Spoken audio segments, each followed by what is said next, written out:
প্রথমে উনি সাইকেল নিয়ে এগোলেন, তারপর ওনার স্ত্রী। আমরাও অচেনা এই খাঁড়ি পেরোবার সাহস পেলাম। কোথাও আবার এক হাঁটু কাদা, তো কোথাও নৌকায় পারাপার।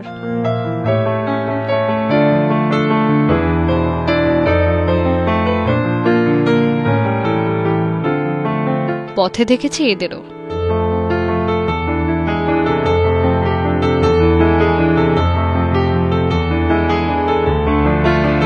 আমাদের ট্রাভেল গাইড মানেই তথ্যপূর্ণ। এই যে পাড়টা থেকে আমরা পার হচ্ছি সেই জায়গাটাকে বলা হয় কাঁকড়াপাড়, এবং কাঁকড়াপাড়ে থেকে আমরা একটা নৌকো পেয়েছি, নৌকোতে পরে পার হচ্ছি এবং পার হয়ে আমরা পৌঁছাবো ওদিকে কীর্তনিয়া ঘাট।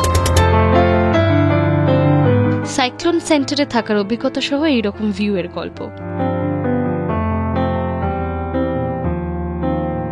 অনেক মজার অভিজ্ঞতা দিয়ে সাজানো আজকের এপিসোড।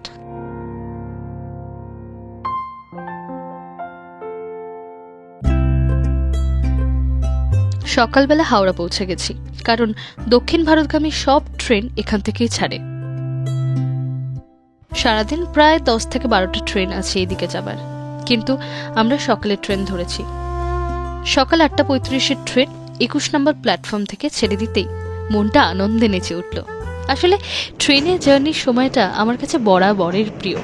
রেল ফ্যান বলে কথা যে।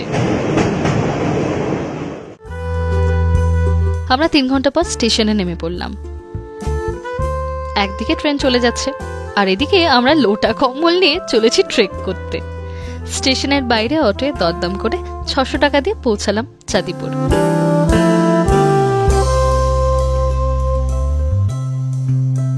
আমরা হাওড়া থেকে ট্রেন ধরেছিলাম এবং ট্রেন ধরে আমরা ট্রেন ধরি সকাল 8:30 নাগাদ। 8:35-এর ট্রেন ছিল এবং আমরা বালেশ্বর এসে পৌঁছাই তখন প্রায় অ্যারাউন্ড 12টা বাজে। তারপর আমরা ওখান থেকে দুটো অটো নিই। আমরা যেহেতু দলে বেশ ভারী, তাই জন্য দুটো অটো নিতে হয় এবং দুটো অটো নিয়ে আমরা চলে আসি চাঁদিপুর। চাঁদিপুর আসতে আমাদের খুব বেশি সময় লাগেনি, চাঁদিপুর আসতে 35 মিনিট মতো লেগেছে এবং আমরা চলে এসেছি ডাইরেক্ট হোটেল শিলাতে। আমরা এখানে 3টে রুম নিয়ে আছি, মাঝারি সাইজের একটা রুম, এবং এখানে দৃশ্যটা খুব সুন্দর, মানে আশপাশটা বেশ খালি এবং এখান থেকে সমুদ্র যেতে একটু সময় লাগবে, মোটামুটি 10 মিনিট হেঁটে লাগবে।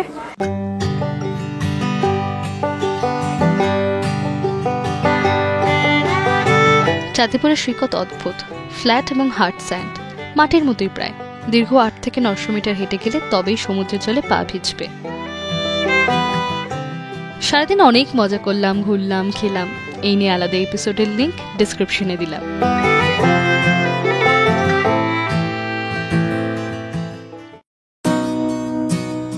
পরদিন ব্রেকফাস্ট করে বের হলাম। এই শুরু হলো হাঁটার, মানে কোস্টাল ট্রেক। এই প্রসঙ্গে বলি, শুরুটা যত সম্ভব আগে করুন, 7টা বা 8টা তো অবশ্যই।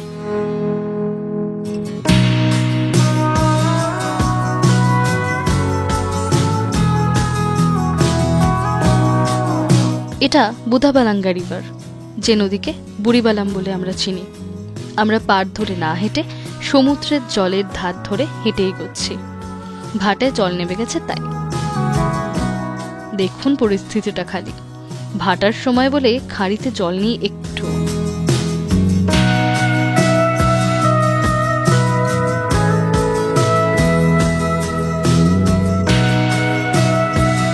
জায়গাটা আসলে নদীর মোহনা। এখানেই দুপারের ফেরি চলে, ভাড়া 5 টাকা।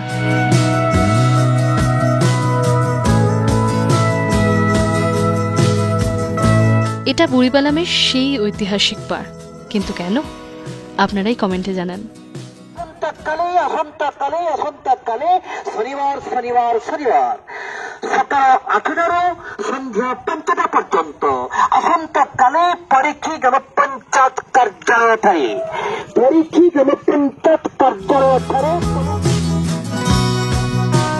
এটা মাঝিচক গ্রাম। বলে রাখি, পানীয় জল এরপর আর পাবেন না, ফলে এখানেই টিউবওয়েল থেকে ভরে নেবেন।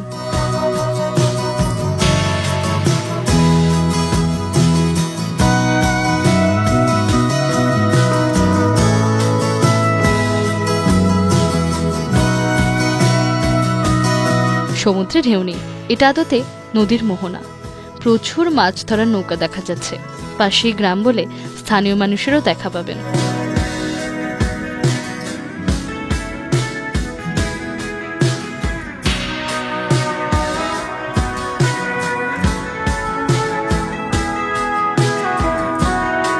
বড়দিনের ছুটিতে ট্রেক, তাই পথেই কেক খাওয়া হলো। হাততালি হাততালি, কেক খাওয়াচ্ছে।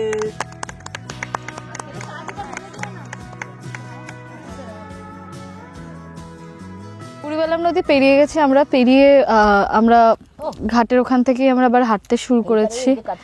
এখন আমরা একদম বুড়িবালাম নদীর মোহনাতে পৌঁছে গেছি। আর যে গ্রামটা এক্ষুনি পেরোলাম সেটা হলো মাঝি চক।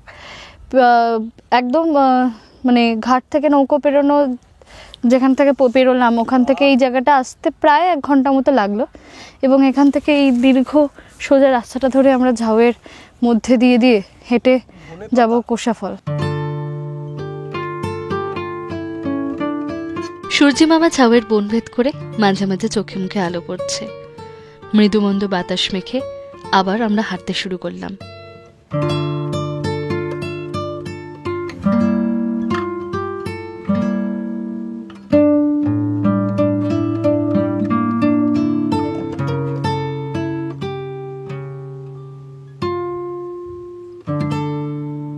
কিছু তো যাবার পর জঙ্গল ঘন হওয়ায় নিচে নামতেই হলো।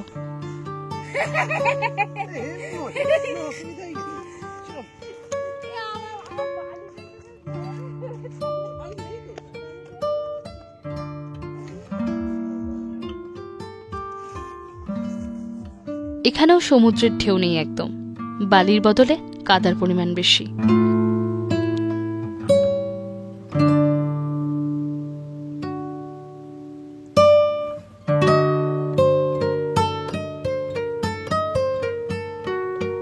এটা পরীক্ষী বিচ, স্থানীয় ছেলেদের ক্রিকেট চলছে।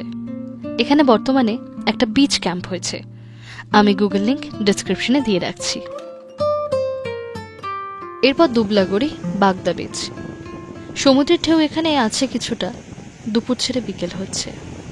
এই জায়গাতেও কয়েকটা বিচ ক্যাম্প তৈরি হয়েছে। ছোট্ট বাঁক নিলাম। এবার নদীর মোহনা দেখতে পাচ্ছি। ওই দূরে দেখা যাচ্ছে কোষাফল গ্রামের, ওইদিকেই আমরা যাব। শীতের দিন তাড়াতাড়ি শেষ হয়ে গেল। আমরা ভুটভুটির অপেক্ষায় আছি। 8 ঘন্টা ছাড়া ছাড়া এখানে ফেরি পারাপার হয়। শুধু মাথায় রাখবেন, বিকেল 5:30টার পর আর ফেরি নেই।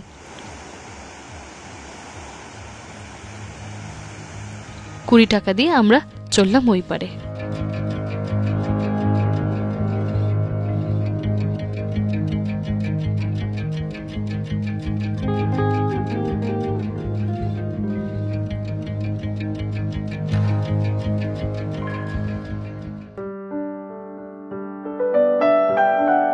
কোষাফল বাজারের কাছে সাইক্লোন সেন্টার, এখানেই আমরা রাত্রিবাস করেছি।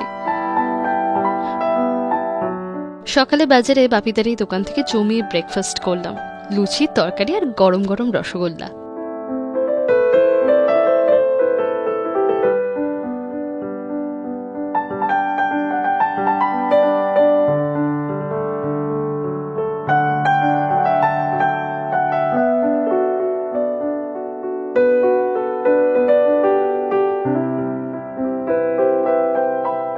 বাজার থেকে ভেতরের রাস্তা দিয়ে হেঁটে চলেছে সমুদ্রের দিকে।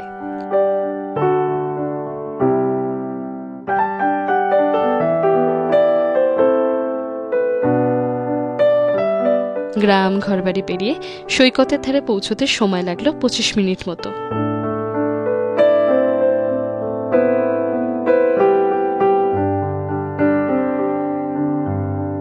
এখানে সমুদ্রের ঢেউ খুবই কম, বালির রং এরকম। হেঁটে যেতে দিব্যি লাগছে। আমরা কেউই শু পরিনি, ভেজার ভয়। এখানে একটা বিচিত্র জিনিস দেখতে পেলাম। হ্যাঁ বুঝি।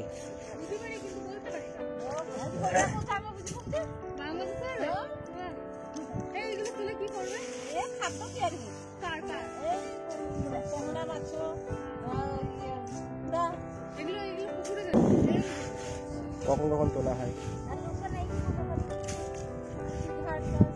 ঠান্ডাতে হয় কি এমনি গরমেও হয়? ছোট্ট ছোট্ট শামুক ঝিনুক এগুলো এক জায়গায় জমা করে রেখেছে।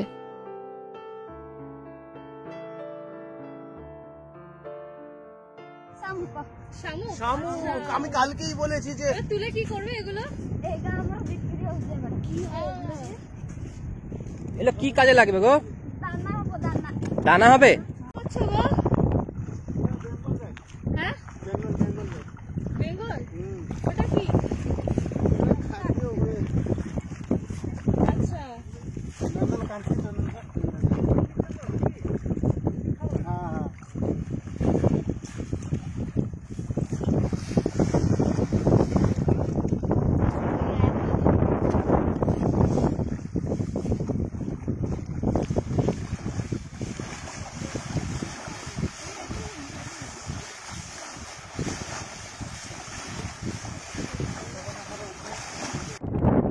এখানে মানুষজন বাংলা ভালোই বোঝেন এবং বলতেও দেখলাম।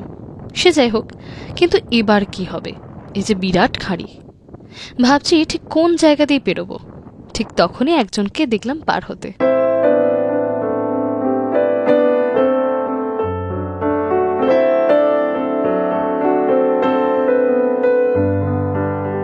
সমুদ্রের ধার ধরে হাঁটতে হাঁটতে প্রায় 2.9 কিলোমিটার পর এই হাঁসখাড়া খাড়ি। জোয়ারে এক মানুষ জল থাকে, স্বাভাবিকভাবেই ভাটার সময় দেখে আসতে হবে, না হলে নৌকো করে পারাপারের ব্যবস্থা করতে হবে।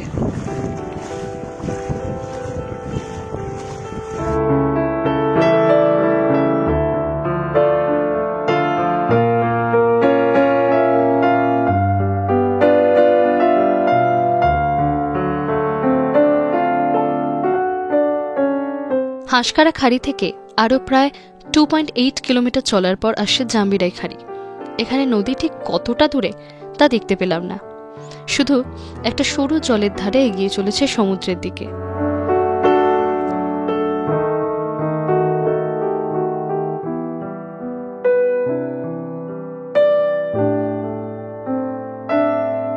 এবার একটু বিশ্রাম চাই।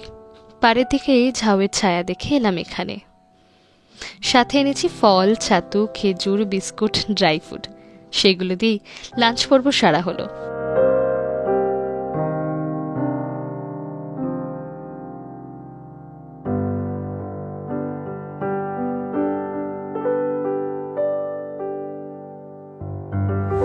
প্রায় 3 ঘন্টা ধরে আমরা হেঁটেছি সমুদ্রের পাড় ধরে, এবং তার মাঝখানে আমরা দুটো খাড়ি পার হয়েছি। দুটো খাড়ি পার হয়ে আমরা প্রায় 3 ঘন্টার বেশি হবে হেঁটে আমরা এখন এখানে হুসকরা বলে একটা জায়গা। এখানে মানে একদম সমুদ্রের ধার থেকে জাস্ট একটুখানি ঢুকেই একটা ঝাউ প্ল্যান্টেশন আছে। সেই ঝাউ প্ল্যান্টেশনটাতেই এখানে এসে একটু বসেছি, বিশ্রাম নিচ্ছি, খাওয়া দাওয়া করছি। বেলা পড়ে এসেছে। জেলেরা চলেছে নতুন অভিযানে মাছ ধরতে। এটা ওনাদের রোজকার কাজ, প্রতিদিনের যাপন। কোস্টাল ট্রেকে এসে এগুলোই তো পাও না। এই নির্ভেজাল দৃশ্য কি আর দীঘাপুরীতে পাবেন?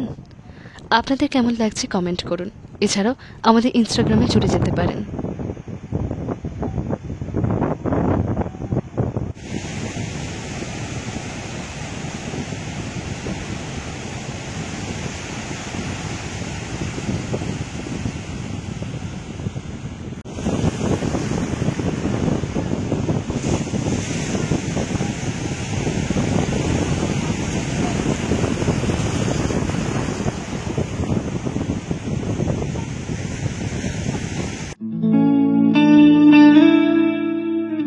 পথের ক্লান্তি হয়তো আছে, সাথে আছে এরকম একটা নির্জন সৈকত। দূর দূরান্তে কেউ নেই, শুধু আমরা। এভাবে এই কোস্টাল ট্রেক কেটে যায়। আমরাও প্রকৃতির কাছে ঋণী থেকে যাই।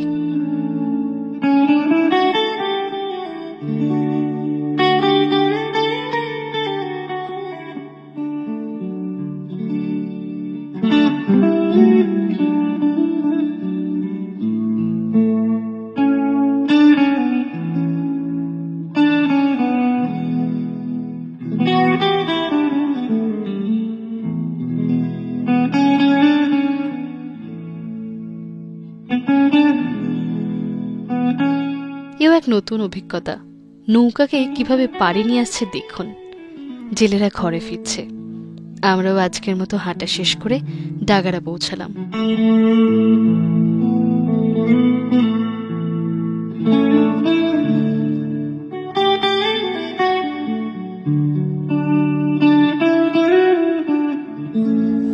গত রাত্রে আমরা ডাগারাতে পৌঁছাই এবং ডাগারাতে পৌঁছে আমরা যে হোটেলে থাকি সেটি এটি প্যারাডাইস, এবং এখানে যাদের হোটেল তাদের পিছনে নিজেদেরই বসতি আছে এবং তার সামনেই এই বিল্ডিংটি, যে বিল্ডিংয়ে থাকার ব্যবস্থা আছে, এখানেই আমরা খাওয়া দাওয়া করেছি রাত্রিবেলা।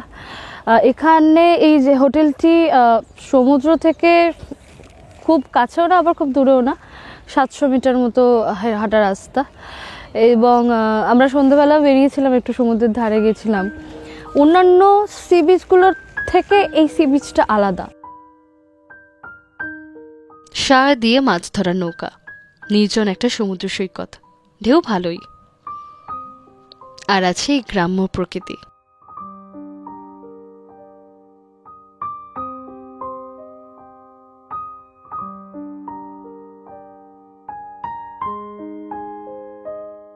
ডাগাটা নিয়ে আলাদা ভিডিও লিঙ্ক ডিসক্রিপশনে দিলাম। ব্রেকফাস্ট হচ্ছে, খেয়েই বের হতে হবে, বুঝলেন।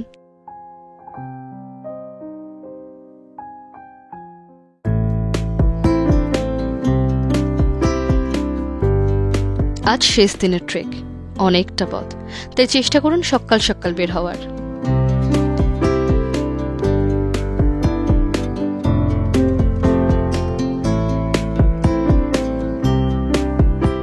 এই ডাগারায় বেড়াতে এলে সামুদ্রিক মাছ প্রাণীর ভালো মতন দেখা পাবেন। আমরা যদিও প্রথম দিন থেকে এসব দেখে আসছি।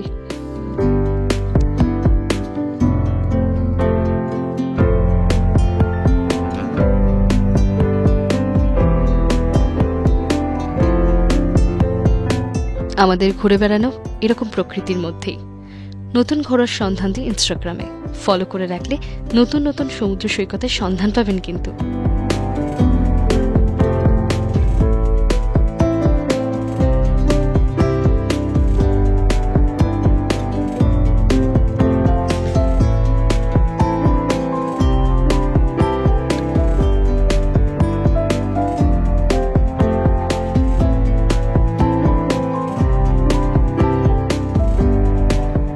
বিচের ভূমিরূপ বদলেছে, বুঝতে পারছি সামনেই মোহনা আসছে।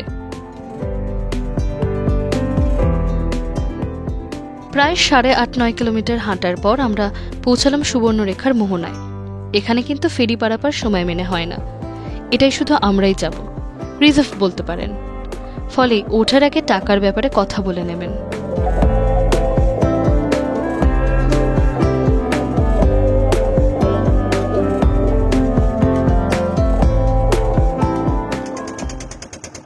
এই ভয়ঙ্কর সুন্দর সুবর্ণরেখার বিস্তৃতি বেশ চড়া, প্রায় 1.5 কিলোমিটার পার হতে সময় লাগলো 35 মিনিট মতো। সুবর্ণরেখা নদী পার হচ্ছি আমরা, একদিকে কাঁকড়াপাড়, অন্যদিকে কীর্তনিয়া ঘাট। আমরা কাঁকড়াপাড় থেকে একটা মোটর চালিত একটা নৌকো ধরেছি, ভুটভুটি, এবং সেটা করে আমরা সুবর্ণরেখা নদী পার হচ্ছি, পৌঁছাবো কীর্তনিয়া ঘাটে।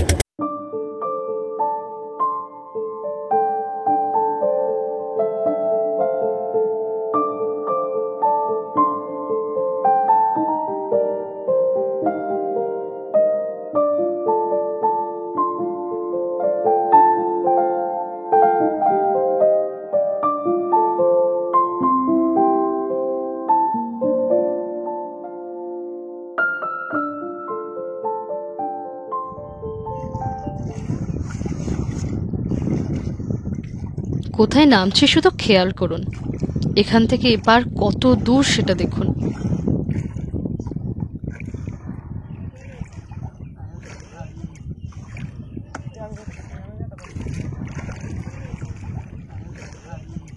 এরকম একটা সূর্যাস্ত, আর তার মধ্যে এইভাবে হেঁটে যাওয়া, ভাষায় বর্ণনা করা যায় না এসব। ভাটার জন্য জল নেমে গেছে বলে এইভাবে যাওয়া ছাড়া গতি নেই আর।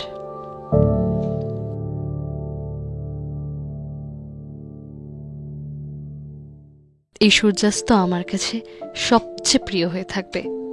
এরকম একটা জায়গায় এইভাবে সূর্যাস্ত দেখা জীবনে খুব কমই আসবে।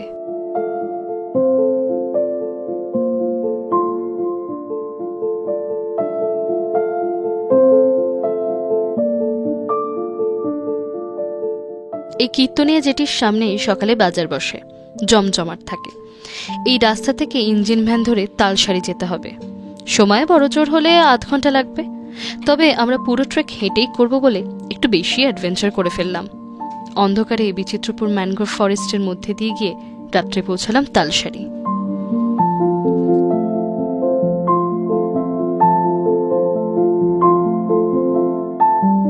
রাত্রে মাছ ধরার নৌকো পাড়ে ভিড়েছে। এত এত মাছ উঠেছে দেখছি।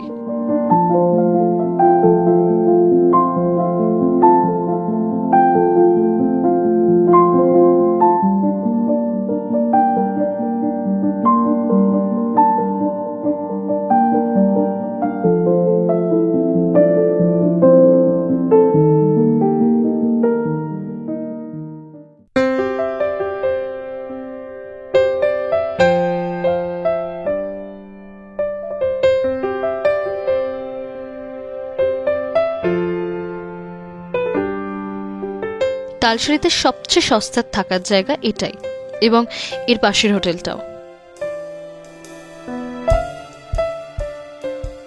এরকম ভুটভুটিতে চড়ে সামনে ছোট্ট ছাউয়ের দ্বীপে যেতে দিব্যি লাগবে।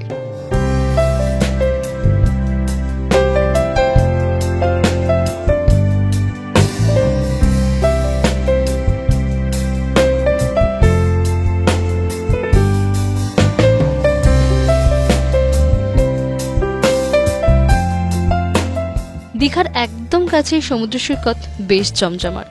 সেই নিয়ে আলাদা ভিডিও লিংক ডেসক্রিপশনে দিয়ে রাখলাম।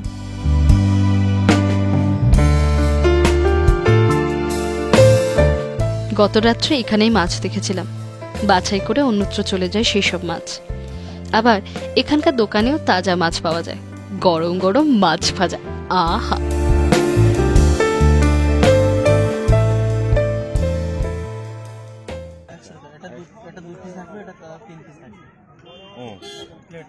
দেশি কাঁকড়া, সমুদ্রের কাঁকড়া। তালসারি মার্কেট দীঘা থেকে হয়তো একটা কম জমজমাট, কিন্তু চাঁদিপুর বা কোষাফল এই জায়গাগুলোর তুলনায় বেশ ভালোই জমজমাট এই তালসারি। এখানে বাজার আছে, এখানে বাজার সংলগ্ন এলাকায় মাছ বিক্রি হচ্ছে, কাঁচা মাছ। সেই কাঁচা মাছ এনারাই আবার মানে তৎক্ষণাৎ ভেজেও দিচ্ছেন। এছাড়া ছোটোখাটো দোকান তো আছে খাবারের। আর শুধুমাত্র তাই নয়, এখানে কাঁচা মাছও বিক্রি হচ্ছে। কাঁচা মাছ জেলেরা তুলছেন এবং সেই মাছ বাজারে যাবে, এবং একদম সমুদ্রের ধারেই কিন্তু এই জমজমাট বাজার। ভাটে জল নেমেছে বটে, তবে স্পঞ্জের মতো নরম করে রেখেছে জায়গাটাকে। কোথাও কোথাও এখনো জল রয়ে গেছে। আমরা সৈকত দিয়ে হেঁটে চলেছি।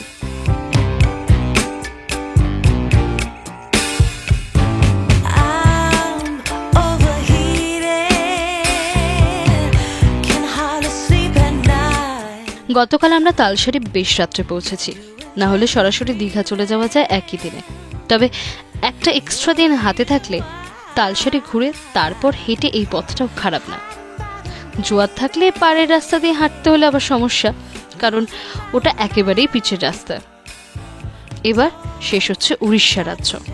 আমরা পশ্চিমবঙ্গে প্রবেশ করছি। উদয়পুরের পুরো বিচটাই পাথরে পুরো ঘেরা, এবং এই পাথরে বাঁধানোটা কিন্তু এখানেই শুরু না, তালসারি থেকে শুরু হয়ে গেছে। এবং তালসারি থেকে এই পাথরে বাঁধানোটা শুরু হয়ে এই উদয়পুর হয়ে ঢেউসাগর হয়ে পুরো দীঘাটা কিন্তু পাথরেই বাঁধানো আছে। এটা উদয়পুর সৈকত। তালসারি থেকে হেঁটে 50 মিনিট মতো লেগেছে।